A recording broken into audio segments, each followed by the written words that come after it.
ಈ ಮಠಕ್ಕೆ ಒಬ್ಬ ಮಹಾಪುರುಷರ ಆಗಮನ ಆಗಿದೆ. ಅದು ನಮ್ಮ ಅರಿವಿಗೆ ಬರಲೇ ಇಲ್ಲ.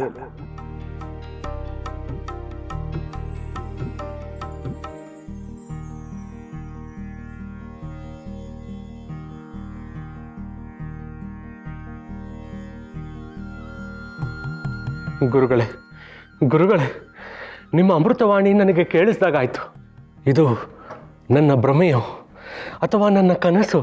ಇಲ್ಲ, ನೀವು ನನ್ನ ಮೇಲಿಟ್ಟಿರುವ ಅಭಿಮಾನವೋ ತಿಳಿತಿಲ್ಲ. ಎಲ್ಲಿದ್ದೀರಿ ಗುರುಗಳೇ, ಎಲ್ಲಿದ್ದೀರಿ? ಗುರುಗಳೇ, ಗುರುಗಳೇ, ಗುರುಗಳೇ,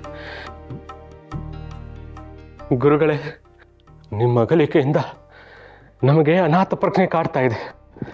ದಯಮಾಡಿ ನಿಮ್ಮ ದರ್ಶನದ ಭಾಗ್ಯ ನೀಡಿ ಗುರುಗಳೇ.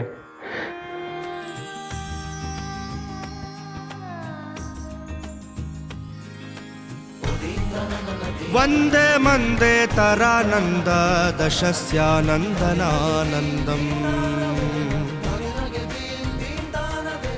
ಎಲ್ಲರೂ ಕೇಳಿ, ಈ ದಿನ ನಾವು ನಮ್ಮ ಪೂಜ್ಯ ಗುರುಗಳಾದ ಶ್ರೀ ವಿಜಯೇಂದ್ರ ತೀರ್ಥರ ಅಪ್ಪಣೆ ಮೇರೆಗೆ, ಶ್ರೀಹರಿವಾಯುಗಳ ಆಜ್ಞೆಯ ಮೇರೆಗೆ ನಮ್ಮ ಗುರುಗಳ ಸಾನ್ನಿಧ್ಯ ಪಡೆದಿದ್ದ ಈ ಪರಮಹಂಸ ಪೀಠವನ್ನು ಆರೋಹಣ ಮಾಡಲಿದ್ದೇವೆ.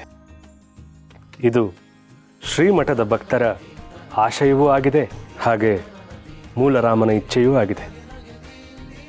ಗುರುಗಳೇ, ನಿಮ್ಮ ತೀರ್ಮಾನ ಕೇಳಿ ನಮ್ಮೆಲ್ಲರ ಮನಸ್ಸಿಗೂ ತುಂಬ ಆನಂದ ಆಯಿತು. ನಿಮ್ಮ ಪೀಠಾರೋಹಣ ನೋಡೋದಕ್ಕೆ ನಾವೆಲ್ಲರೂ ಕಾತುರದಿಂದ ಕಾಯ್ತಾ ಇದ್ದೇವೆ.